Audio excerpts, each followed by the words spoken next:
ya. Audio tentang Mary dan Jerry. Menurut teman-teman nih, terutama yang baru, masalahnya apa sih sebenarnya di antara mereka, di antara Mary dan Jerry ini masalahnya apa ya? Mungkin ada yang kasih pandangan, silakan. Kalau kalau menurut saya sih masalahnya itu eh, fokus kok masalah fokus dalam menjalin hubungan keluarganya itu salah fokus gitu Bu. Oh, salah fokus. Ya, jadi untuk menjalani kehidupan berkeluarga, untuk mendapatkan kebahagiaan itu fokusnya lebih ke materi gitu, dalam hal materi. Jadi dalam studi kasusnya itu tadi menceritakan ada memberikan apa hadiah kursi malas yang sebetulnya nggak perlu dipermasalahkan untuk jadi lebih hangat lagi, tapi dipermasalahkan karena ada sangkut pautnya tentang finansial gitu. Padahal kalau memang dijalani kan mungkin pasangan mereka semakin hangat gitu kan. Maksudnya ke situ tadi kayaknya gitu Bu. Kalau menurut aku sama Dion sih kayaknya masalahnya karena cara pandang tentang uangnya itu berbeda gitu sih, si Mary sama Jerry ini. Cara Ah, pemahaman terhadap keuangannya itu berbeda gitu. ah. Sehingga apa nih? Sehingga jadi kayak muncul perdebatan-perdebatan yang kayaknya penyampaiannya juga mungkin kurang, jadi banyak salah paham. Udah paham salah, udah perbedaan pemahaman tentang uang, terus mungkin pada saat komunikasi juga salah paham, jadi semakin berbeda pandangan gitu. Jadi intinya ya memang mereka kayaknya kalau soal uang harus diobrolin lagi sih biar sama-sama uh, s- setuju gitu. Kita tuh dalam kondisi yang seperti apa nih sekarang? Apakah bisa spend untuk ini, untuk itu gitu. Jadi kayak memang harus ngobrol juga sih kayaknya mereka berdua. Nah, kalau lihat kayak gitu, komunikasi di antara mereka gimana sebenarnya tuh? Komunikasi di antara Mary dan Jerry.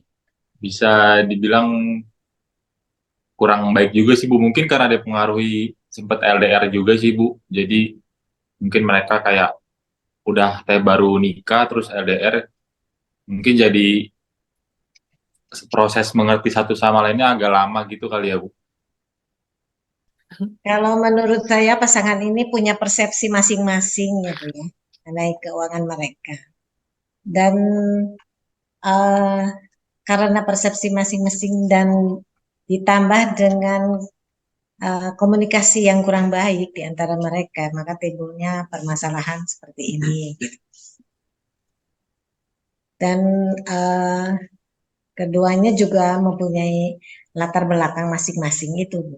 Jadi yang membuat mereka yaitu mempertahankan persepsinya masing-masing itu. Kasus ini kan kembali seperti dulu-dulu bahwa setiap orang punya latar belakang dari kecil, terbawa oleh karakter kan gitu ya. Jerry ini datang dari latar belakang yang keluarga yang kurang. Sama seperti saya pikir saya selesai cerita ini saya bilang saya merefleksikan diri Jerry itu seperti saya. Jadi Oh, terlalu berhitung dengan uang akhirnya gitu ya. oke. Sampai sekarang pun walaupun sudah agak ya bersyukurlah ada berkat gitu ya. Tapi tetap kan karakter itu terbawa bahwa segala sesuatu dihitung gitu. Kalkulasinya jalan, tapi bukan pelit ya, tapi kalkulasinya jalan gitu. Kita terbawa perilaku kita karena dari masa kecil. Terus kemudian kelihatannya mereka ini belum saling mendalami saat berpacaran atau berteman gitu. Karena menikahnya juga kan cepet-cepet ya. Jadi apakah betul cocok atau tidak kan belum didalamin hanya berdasarkan rasa perasaan, rasa cinta aja gitu ya. Nah, terus kemudian banyak pakai asumsi. Tadi kan cerita tuh si Mary-nya kan. Asumsi saya kan gitu. Asumsi saya jadi banyaknya asumsi. Asumsi ini harusnya kan dibicarakan. Karena asumsi itu kan hanya berdasarkan pemikiran kebenaran atas diri sendiri aja kan, harus dibuktikan. Jadi tadi menambah aja dengan teman-teman yang lain, itu sudah pikir saya juga ada kaitan dengan itu, ada juga masalah komunikasi juga. Ya pandangan terhadap uang tadi yang utama adalah berbeda karena dari latar belakang yang berbeda. Oke, makasih ya. Kita bisa lihat eh, ini saling melengkapi ya pendapat teman-teman juga yang pendamping. Eh, tapi ini kelihatannya yang ini komunikasinya ya kurang baik. Jadi memang latar belakangnya berbeda sehingga mempunyai persepsi yang berbeda dan kemudian komunikasinya nggak jalan. Ya, jadi kita lihat di studi kasus kan si ini Mary mikirnya begini nih. Terus dia mutusin sendiri. Terus Jerry mikirnya ini Mary begini dan itu tidak dikomunikasikan gitu ya. Jadi buat setiap pasutri lah yang ikutan di sini bukan hanya yang muda juga yang muda terutama tapi yang udah nggak muda juga mungkin bisa diingat juga ya bahwa ya komunikasi itu perlu supaya nggak nebak-nebak gitu ya kan kayak si Jerry kan nebak-nebak gitu ya punya persepsi yang berbeda. Jadi yang buat yang muda perlu ya belajar komunikasi, perlu ya belajar disampaikan gitu supaya kita nggak ngalamin seperti yang contoh di studi kasus itu ya. Jadi kita semua pasti dengan pasangan kita memang latar belakangnya berbeda, sehingga sangat perlu ya komunikasi itu. Terus yang penting juga nggak nebak-nebak ya, karena pasti punya ya kalau tadi katakan asumsinya ya, pakai asumsi yang berbeda. Hmm, nah tadi yang menarik juga belum saling terlalu kenal gitu ya, Pak Hendra ya, belum saling mendalami sehingga ya Iya, nebak-nebak ya. Jadi buat yang pasangan muda mungkin bisa lebih saling mengenal terus ya supaya lebih mendalam kenalnya Iya. dan nggak nebak-nebak terutama. Tapi memang latar belakang keluarga membuat cara pandang seseorang terhadap Berbeda. salah satunya terhadap finansial tuh berbeda Iya. gitu kan beda. kayak jadi kan dari keluarga yang bapaknya kurang ini ya kurang lah secara finansial terus mesti menghidupi anaknya. Jadi itu membuat dia mungkin takut gitu ya kalau punya Ya, makanya nggak mau punya anak lagi kan ya. Iya. Lebih berhati-hati Ya dengan lebih keuangan. berhati-hati. Sedangkan Mary kan latar belakang keluarganya nggak seperti itu. Ya, jadi memang latar belakang kita masing-masing akan mempengaruhi juga nanti nih ya, buat buat kita semua yang hadir ya. Mempengaruhi kita cara pandang kita terhadap sesuatu. Kalau di sini contohnya tentang keuangan gitu. Ya. Kalau yang tadinya mampu dia nggak masalah kan uang bisa mudah gitu. Tapi yang sulit ya tentu dia akan menghemat, akan ngirit. Nah kalau nggak dikomunikasikan itu yang Jadi jadinya seperti masalah. di studi kasus ini. Nama lengkap saya Hartono Suwarna.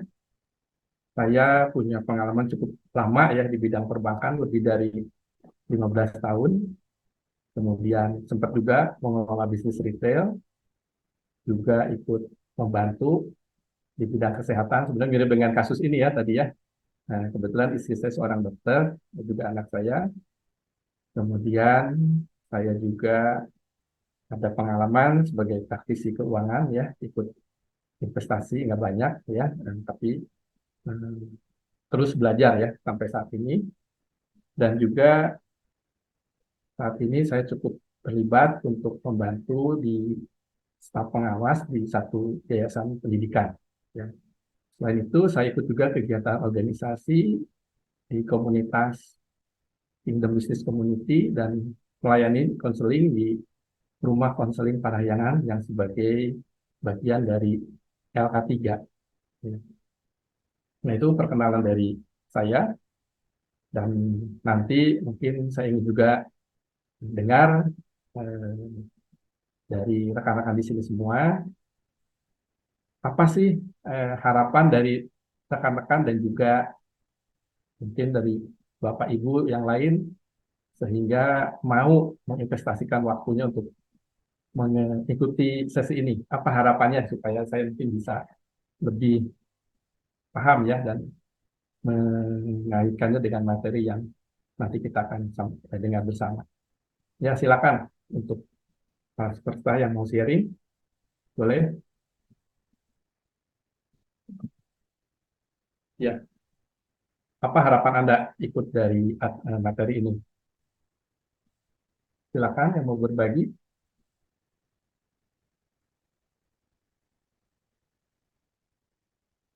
Mungkin dari siapa? Ruli ya, yang tadi yang sudah mengawali untuk memberikan pendapatnya. Apa harapannya? Iya Pak, Ya, makanya silakan. Ruli dan Lydia. ya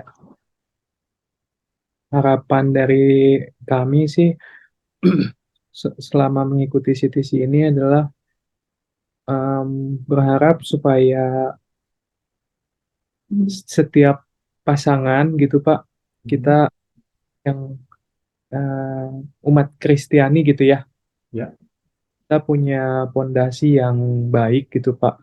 Kan kita ke depannya ini hubungan suami istri bisa jadi misteri gitu ya Pak.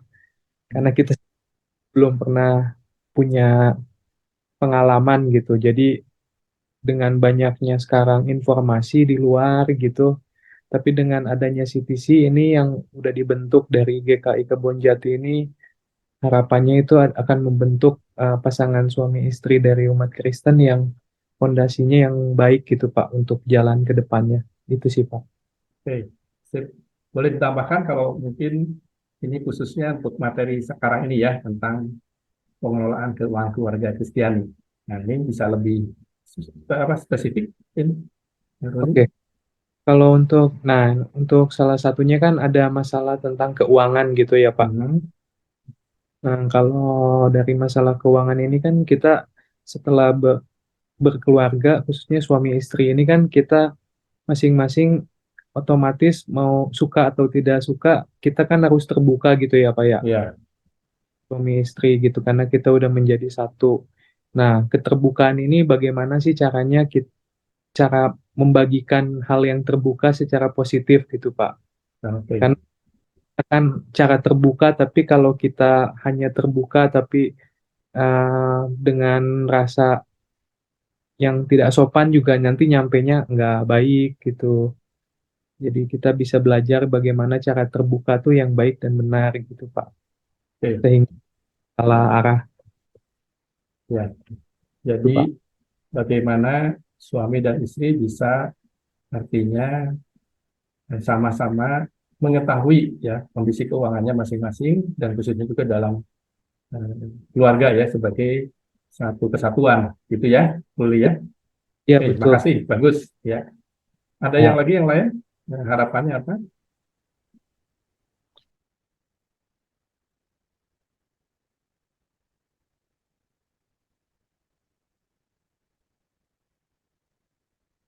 Oke, kalau nggak ada, oke saya lanjutkan dulu ya. Oke, sebagai umat Kristiani kita tentu punya pandangan ya terhadap apa yang Alkitab sebutkan ya, di mana di sini dalam Alkitab ternyata ada lebih dari 2.000 kata ya yang membahas tentang keuangan. Itu lebih banyak dibandingkan membahas tentang doa dan iman. Nah, ini bagi kenapa Alkitab sampai begitu besar ya menaruh perhatian tentang uang ini. Ya. Dan Yesus juga memberi perumpamaan ini ternyata eh, hampir separohnya itu berkaitan dengan uang. Ya. Dan sepersepuluh dari ayat perjanjian baru juga tentang keuangan. Ya. Nah ini kok uang ini memberi porsi yang mendapat porsi yang besar ya dalam Alkitab.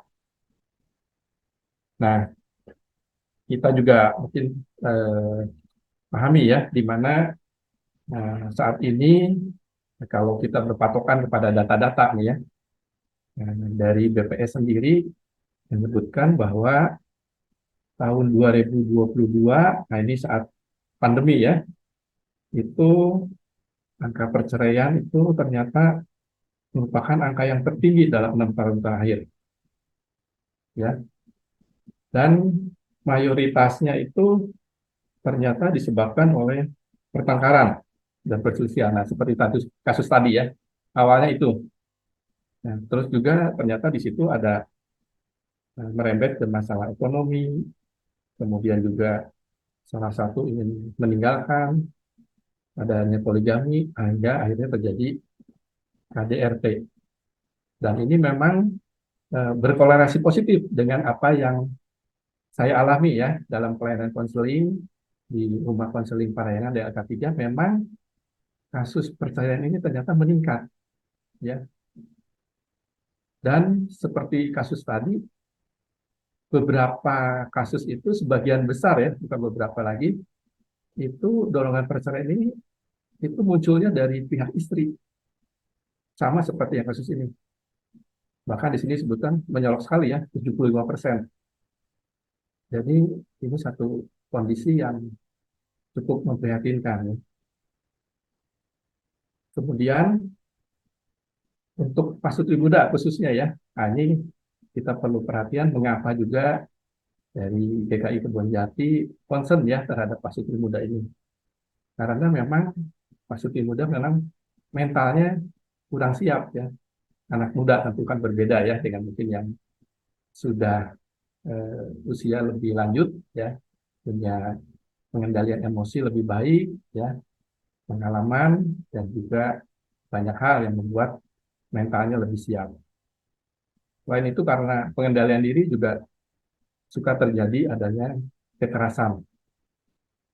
Nah, lengkap diperparah juga oleh kondisi ekonomi yang belum mapan.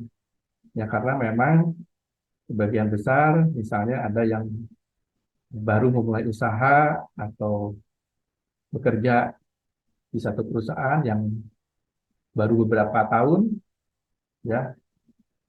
Selain itu juga belum siap untuk memiliki anak. Nah, ini juga yang dibahas di saya ambil sumbernya itu di kumparan.com ya.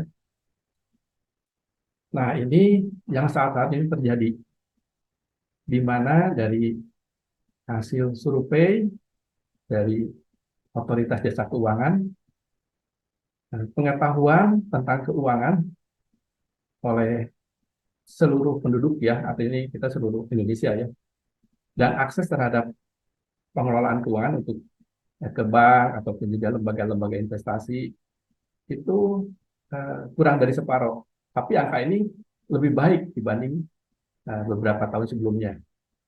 Ya. Nah, selain itu juga ini yang cukup memprihatinkan, ini ternyata yang melek digital dari kaum muda, ya. Semoga di sini enggak ya teman-teman semua. Ini hanya sedikit dan hanya 2% mereka yang paham benar. Nah, akibatnya apa? Nah, ini sekarang banyak terjadi anak-anak muda yang terjebak oleh pinjol, ya. Pinjol itu bukan sesuatu yang mungkin kasus atau apa, tapi ini pinjaman online ya singkatannya. Nah, ini juga karena pola hidup mereka yang memang lebih konsumtif, ya. Nah, ini juga yang membuat dorongan untuk belanja, untuk mengikuti tren ya, melakukan kegiatan-kegiatan yang sifatnya mungkin untuk menonjolkan diri ya, cenderung mungkin untuk narsistik ya.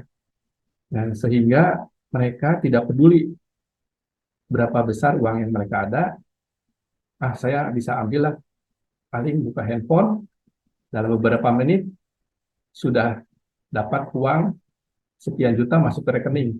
Nah, sedemikian mudahnya uang mereka dapat itu. Sehingga uang itu mereka gunakan juga dengan seenaknya gitu. Ya. Dan yang lebih parah lagi sekarang ternyata ini baru-baru ini ya, 14 kementerian di Indonesia menyelidiki ternyata utang-utang pinjol itu dipakai untuk judi online. Nah, ini yang juga lebih memperparah lagi, ya, karena ini akan merusak mental dari generasi muda kita. Dan ini karena banyaknya perempuan itu yang mengelola uang, ya, padahal mereka ternyata kurang juga memahami tentang keuangan. Sehingga dari data yang ada, kebanyakan beban pinjol itu perempuan. Ya. Nah, selain pinjol yang jadi isu, satu lagi adalah investasi ilegal atau kita kasarnya mungkin disebut, pernah dengar tentang investasi bodong. Ya. Beberapa bulan lalu atau setahun terakhir kita tahu banyak influencer ataupun juga mereka-mereka yang jadi selebgram atau youtuber yang cukup terkenal, ya, itu terjerat kasus-kasus di mana mereka ikut terlibat untuk memasarkan investasi yang sifatnya itu ilegal. Nah, umumnya masyarakat tertarik karena mereka lihat, wah, ini punya return yang tinggi, ya, dan yang memasarkannya nih orang-orang terkenal gitu. Nah, mereka menyimpan uang, bahkan kadang-kadang uang pensiunnya itu disimpan di situ karena ingin tanpa kerja berat cukup menikmati hasil dari investasi itu, ya, sehingga ternyata begitu perusahaannya kabur atau bangkrut, ya, nah uangnya nggak balik. Dan dari OJK dikatakan sudah tembus 126 triliun, ya, suatu angka yang wah besar, ya. Kita kalau punya uang segitu, waduh, sudah bisa buat berapa turunan nih, ya. Nah, jadi bagaimana sih kita eh, mengelola keuangan ini dengan lebih baik, ya. Dan ini saya harap para peserta CTC yang hadir pada malam ini ataupun juga nanti Anda bisa memberitahukan kepada saudara ataupun juga teman-teman yang lain bagaimana sebaiknya kita mengelola keuangan itu. Nah, pertama ternyata kita pahami bahwa di mana kita memandang uang itu ternyata menentukan hubungan kita dengan Tuhan. Ya, dan kita tahu ada ayat di Lukas 12:34 disebutkan bahwa di mana hartamu berada, di situ juga hatimu berada. Ya. Dan di 1 Timotius 8:10 disebutkan karena akar dari segala kejahatan adalah cinta uang. Sebab orang memburu uanglah. Beberapa orang telah menyimpang dari iman dan menyiksa dirinya dengan berbagai-bagai luka. Nah, karena mereka benar-benar target utamanya itu kaya, punya uang sebanyak-banyaknya sehingga melupakan hubungan dengan Tuhan. Sehingga uang itu jadi nomor satu. Gitu. Nah, ini yang berbahaya, ya. Selanjutnya juga kita pahami bahwa di mana seseorang mengelola keuangan itu berkaitan dengan karakternya, ya. Jadi Anda perlu sadari nih, saya karakternya seperti apa? Apakah saya agresif atau saya konservatif atau moderat, ya. Nah, ini juga nanti akan ditanyakan kalau Anda berinvestasi, profil resiko apa yang Anda pilih? Apakah saya berani untuk mengambil resiko? Nah, kalau Anda berani, berarti Anda masuk ke kategori yang berisiko tinggi, ya. Artinya di sini ada satu konsep dari investasi itu high risk high return, ya.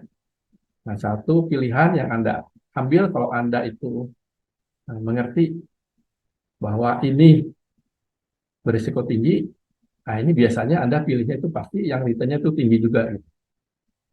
Tapi kalau Anda konservatif, nah biasanya ini Anda pilihnya yang bunganya mungkin nggak terlalu tinggi, ya.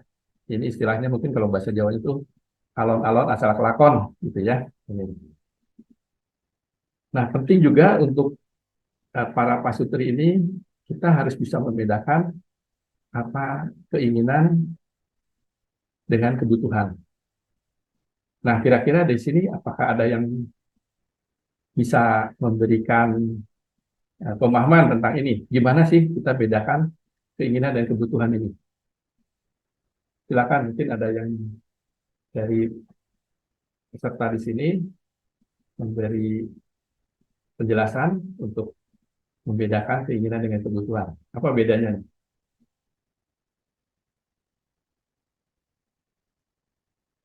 Ada yang mau menanggapi?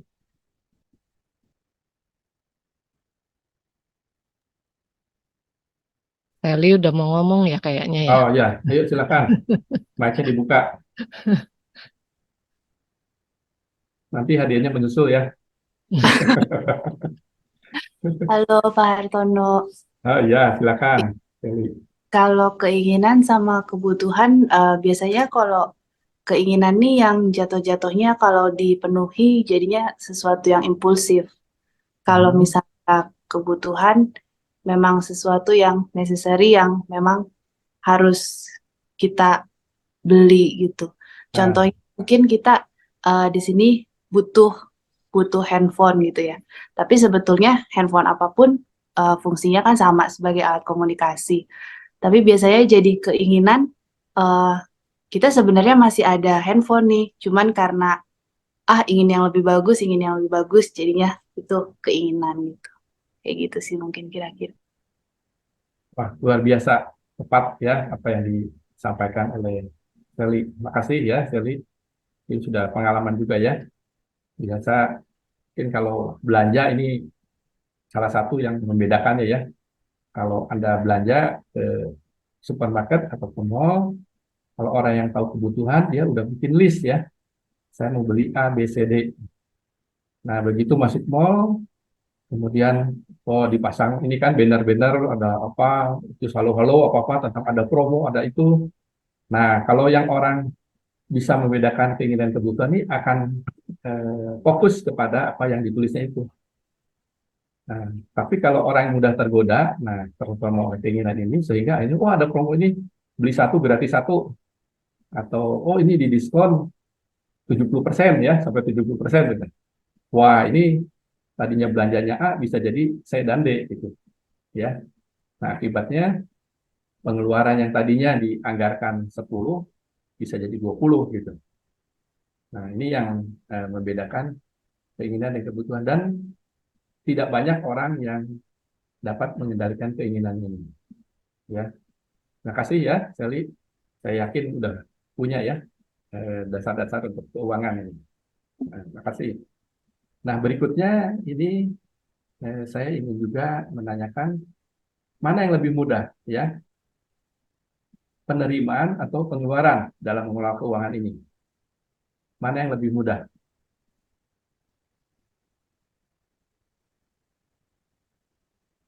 Menerima uang atau mengeluarkan uang?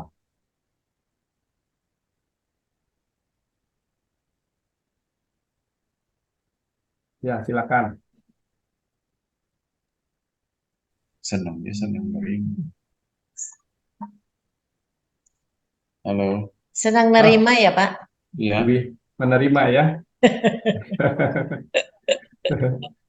Ya.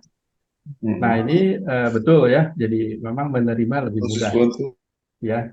Dan lebih sulit diatur itu gimana kita mengeluarkannya.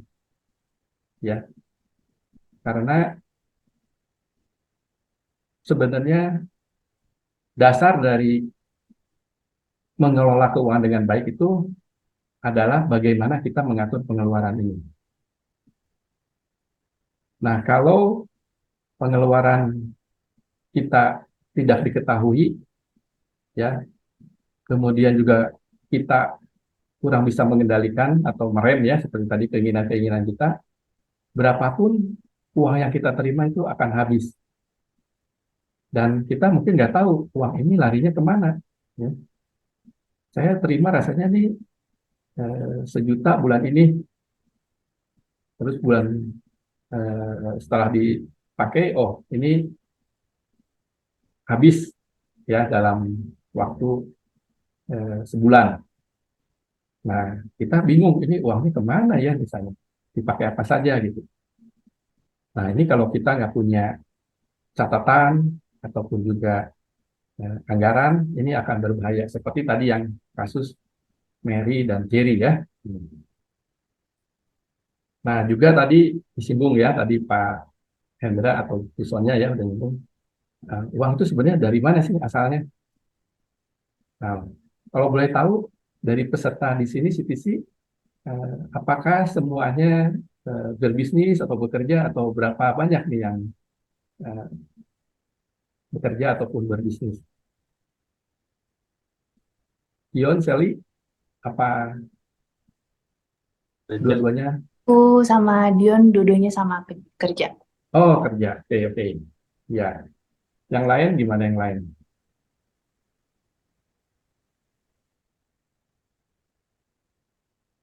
Ada yang berbisnis, usaha sendiri sudah merintis ataupun memang sudah beberapa tahun gitu ya, membuka usaha ataupun dengan orang tua misalnya. Wah, ini belum terbuka nih. Takut. Oke, nggak apa-apa ya. Nanti kita akan lanjut terus ya. Nah, kemudian di sini eh, mungkin Pak Sutri Muda ini yang sekarang berjalan, yang mengelola keuangan, apakah istri atau suami? Silakan, siapa yang istri, siapa yang suami boleh.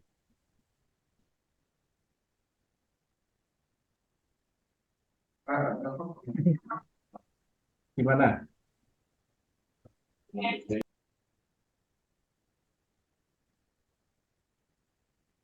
Yang lain gimana?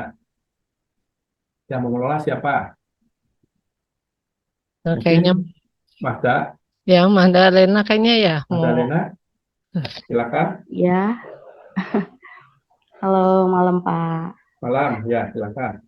Siapa yang Ya, mengelola keuangan? untuk sekarang-sekarang yang mengelola keuangan aku. Oh, oke. Ya, Ya. Kalau yang lain, eh, Lydia Luli gimana? Halo Pak, kalau Ya, kita malam. sih dibagi dua Pak. Kalau buat kebutuhan sehari-hari saya, kalau misalkan kayak kebutuhan, misalkan buat apa servis mobil, bener mobil, yang kayak gitu-gitu kan saya kurang paham, jadi Roli dibagi dua Oke. gitu. Oh ya, tergantung kondisinya ya, ini ya. Iya, Ya. Yang lain bagaimana? Kalau saya Menteri Keuangannya saya, Pak. Saya Oh, dan Hendra. sip. Sudah Bisa dipercaya masuk, ya. nggak bisa keluar.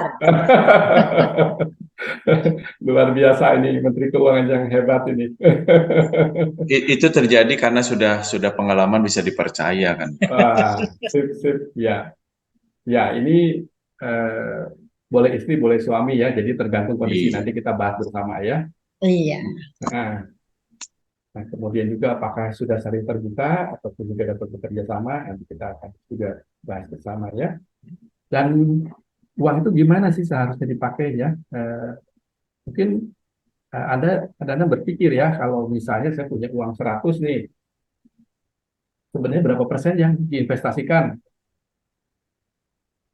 Ataupun eh, dari saya punya uang 100, kan perlu dihitung ya tiap bulannya ya, kebutuhan untuk bayar listrik, kebutuhan untuk beli makan, kemudian juga untuk iuran, ataupun juga kalau nanti sudah punya anak ya, kebutuhan anak, terus bayar uang sekolah, kemudian seperti tadi ya, bayar bensin atau perbaikan mobil. Nah, itu nanti ada kebutuhan-kebutuhan yang kita bisa klasifikasikan di mana dalam sebulan itu ada kebutuhan yang sudah fix, yang memang harus misalnya dari 100 itu 5 itu udah fix gitu. Kemudian ada yang bersifat variabel, tergantung besar banyaknya aktivitas kita. Kadang-kadang itu pengeluarannya 1, kadang-kadang bisa 3, gitu, tergantung kondisinya. Terus juga mungkin ada kebutuhan-kebutuhan lain, dan sisanya Nah, ini yang kita bisa tabung ya. Nah, itu pemikirannya betul atau salah nih? Artinya kita menabung itu dari uang yang ada di sisa uang yang ada. Yang benar yang mana nih? Apakah yang tadi saya jelaskan itu betul atau salah tuh? Kalau kita mau menabung atau mau investasi. Ada yang mau menanggapi? Ya, seharusnya kalau menabung kita sudah punya kesepakatan dulu berapa persen, jangan dari sisa, Pak. Betul, Pak Hendra, luar biasa ini. Nah, ini eh, satu pola yang juga saya itu baru tahu setelah usia 40 tahun ke atas, Pak. Padahal saya kerja di bank udah lebih dari 10 tahun, 15 tahun ya. Tapi saya terlambat ini tahunnya karena saya biasanya menabung itu dari sisa saja gitu. Kan juga kan di situ, di situ. Nah, nah, ternyata yang betul itu kita harus targetkan dulu kita menabungnya berapa. Seperti tadi ya, misalnya dari 100 kita mau nabung 10, 10 lagi itu perpuluhan, dan sisanya itu untuk pengeluaran yang bisa ada itu fix dan variabel. Ya, kalau ada cicilan, nah itu termasuk juga di situ. Ya, nah ini nanti ini bicara tentang anggaran ya, dan gimana kita membuat satu rencana pengeluaran keuangan. Dan tadi kalau ada yang sudah berbisnis, apakah sudah ada pemisahan antara uang pribadi dan bisnis? Nah, tadi Bu Sonya bilang kalau uang sudah masuk, nggak bisa keluar. Nah, Susah keluarnya, Pak.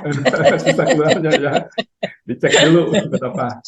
Nah, ini berarti kayaknya uangnya sudah dipisah ya, Bu Sonya ya. Mana yang untuk pribadi, untuk bisnis ya. Karena kalau untuk bisnis kan selalu berputar ya tiap Iya. harinya. Berapa yang harus bayar tagihan, berapa bayar gaji, juga pengeluaran rutin dalam operasional perusahaan. Iya. Nah, itu pasti ada bedanya ya. Nah, saya ingin tahu juga apakah teman-teman di sini sudah membuat catatan tentang pengeluaran dan juga anggaran. Silakan di raise hand kalau yang sudah melakukan ini. Boleh di itu ya. Widya dan Nuri sudah ya? Sudah, Pak. Sudah, weh, sip. Mantap. Yang lain gimana? Dio dan Sally gimana? Tapi Sudah ini juga sudah ada sudah. catatan bulan. Sip. Ya. Gimana David dan Reni?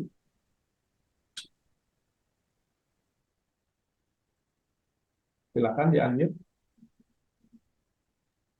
Sudah, Pak. Sudah juga. Wah, puji Tuhan.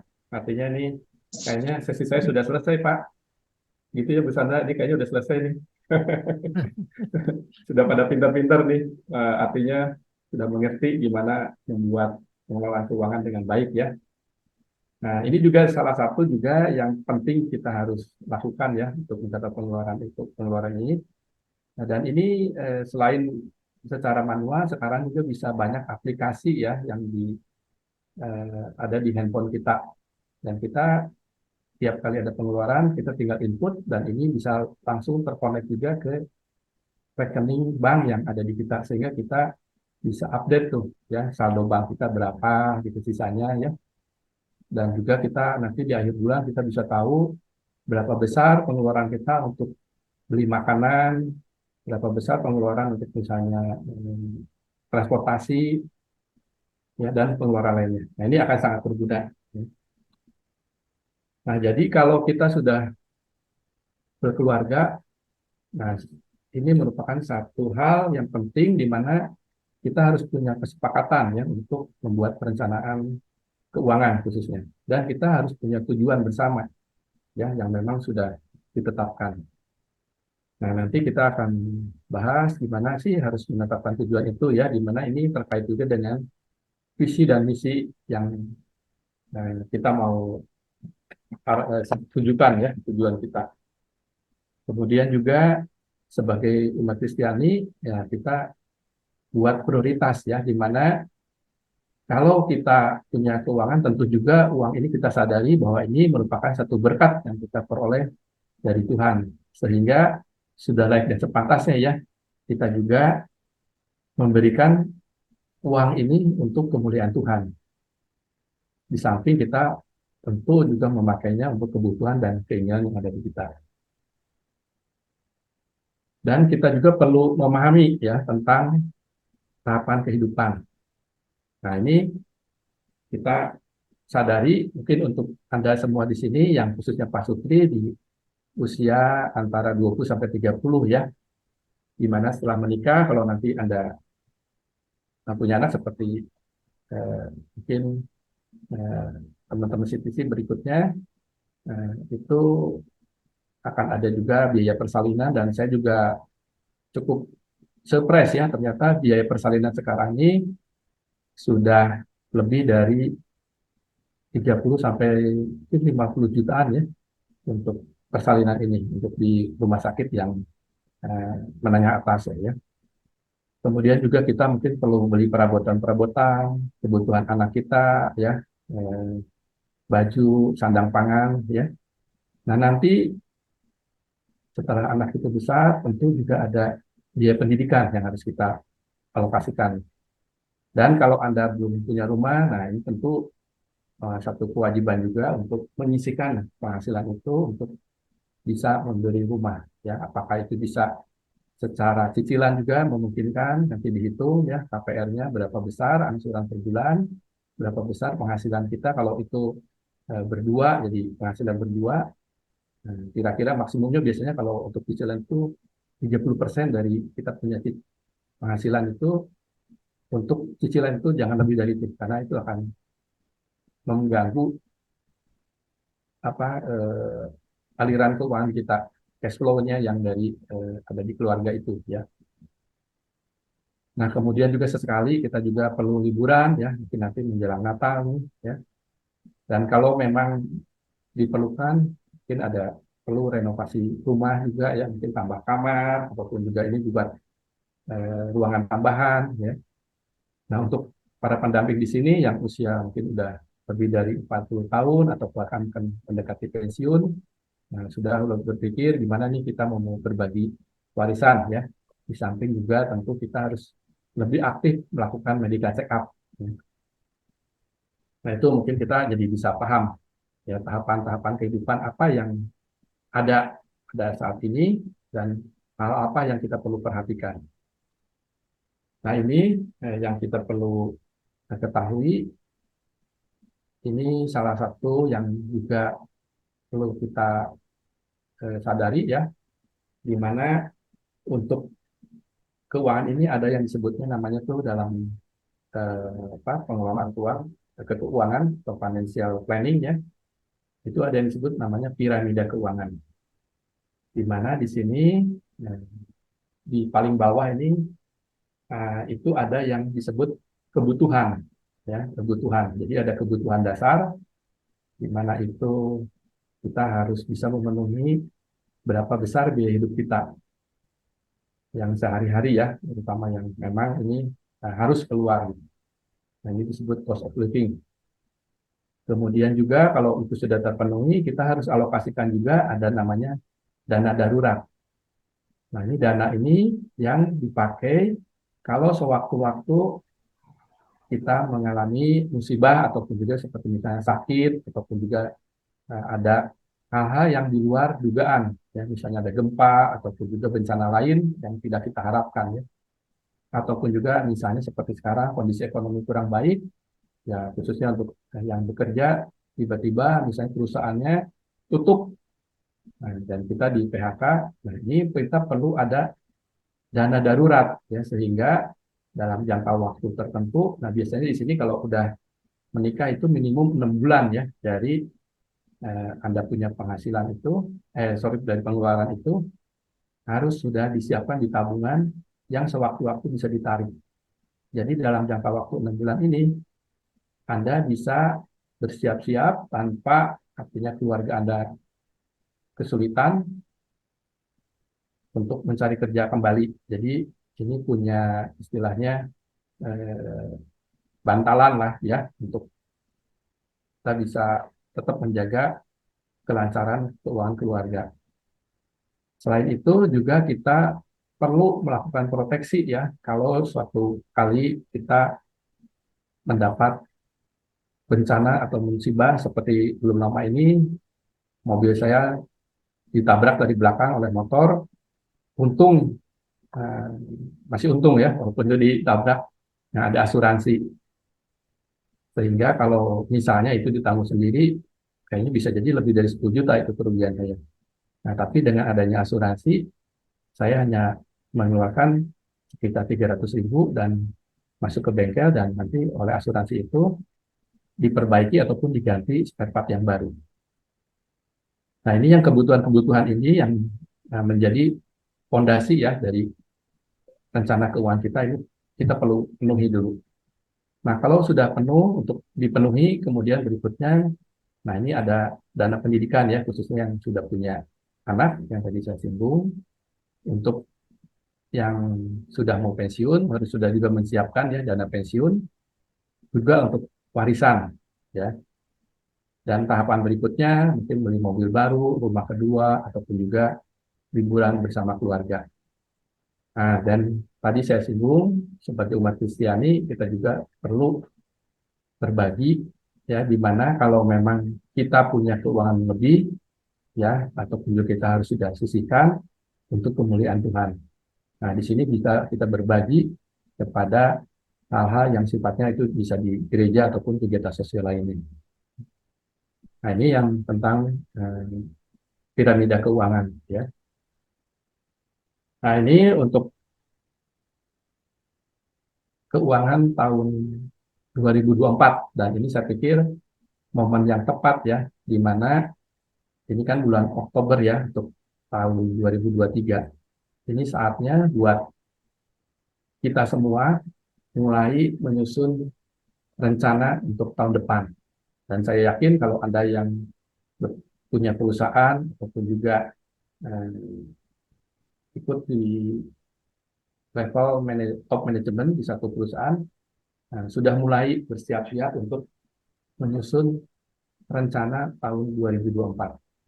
Nah, di sini saya membagi lingkupnya ya, jadi supaya ini lengkap dalam keluarga ini, keluarga kita ya.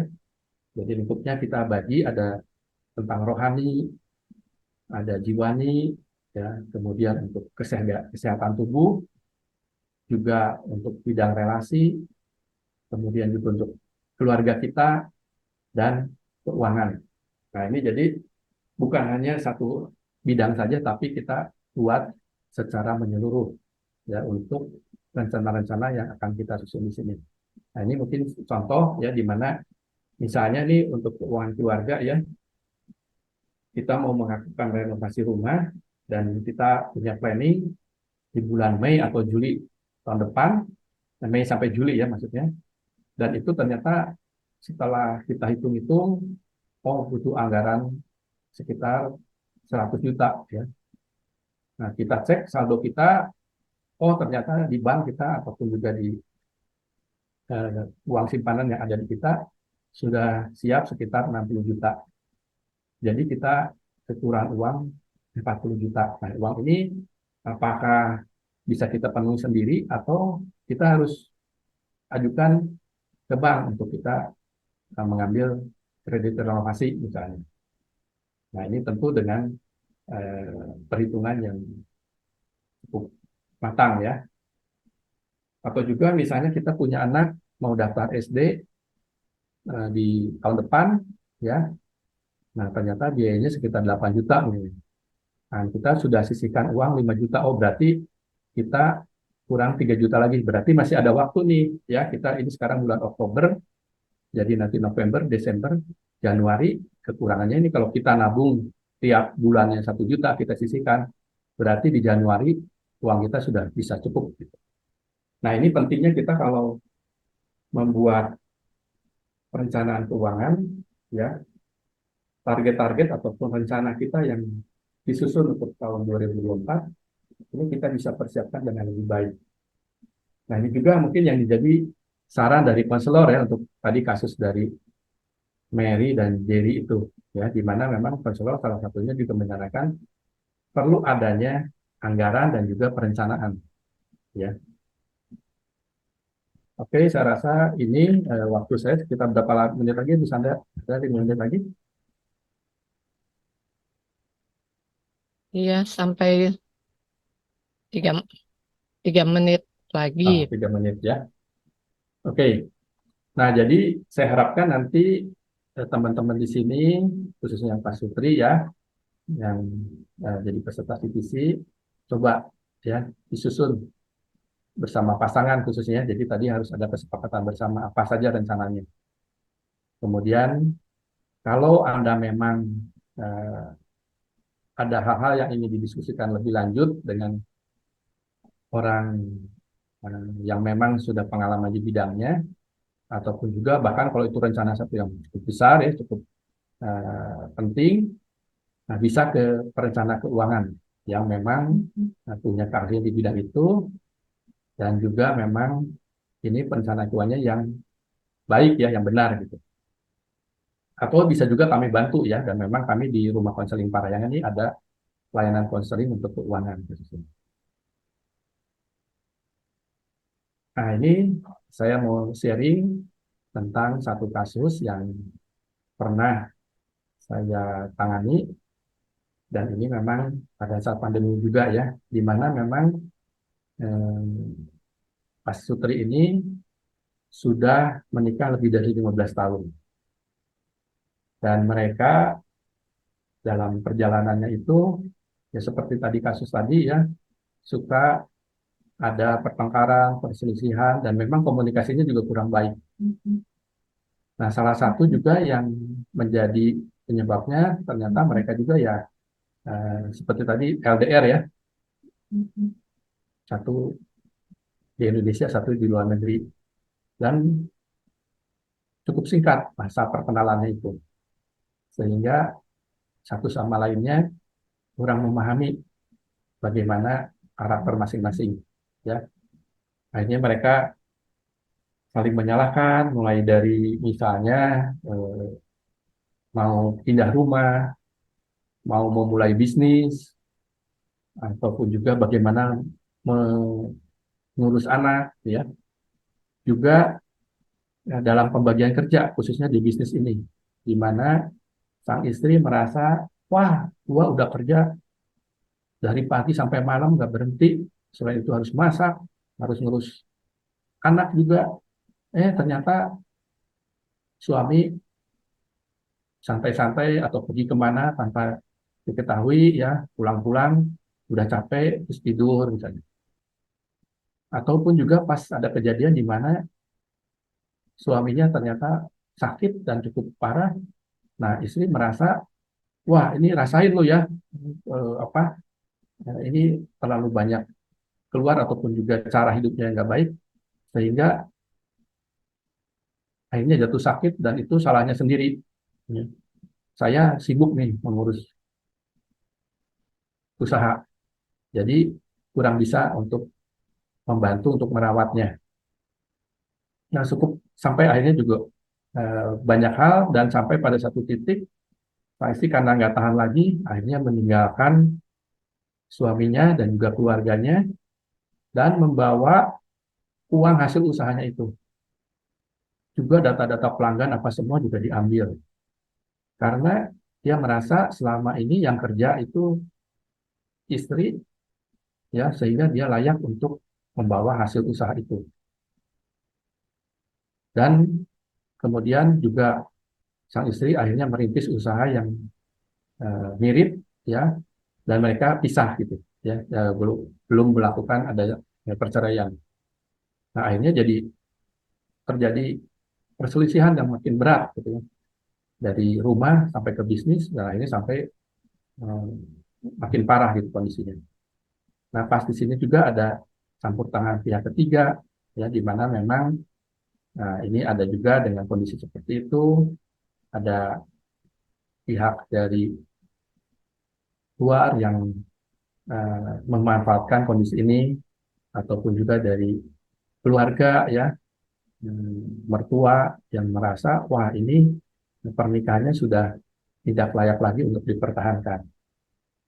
Nah akhirnya ya itu terjadilah perceraian, dan ini memang saya sebagai konselornya sebagai konselornya sangat prihatin untuk kondisi ini. Tapi ini juga satu hal yang memang karena ya kalau orang sakit itu ini sudah, kalau itu cancer ya itu sudah stadium 4. Nah ini memang sulit sekali untuk kami dalam menangani konseling ini kalau memang masalahnya sudah terlalu parah gitu ya. Sehingga apa yang kami lakukan ya ini juga cukup lama ya, saya melakukan konselingnya itu berdua juga dengan relasi saya di RKP untuk menangani kasus ini ya. Nah, tapi sayang belum mendapatkan hasil yang terbaik ya, yang memang ya, akhirnya mereka memutuskan untuk bercerai. Oke, mungkin ini untuk bahan diskusinya, Bu Sandra. Silakan saya Oke, kembalikan ya. ya. Makasih Pak Hartono.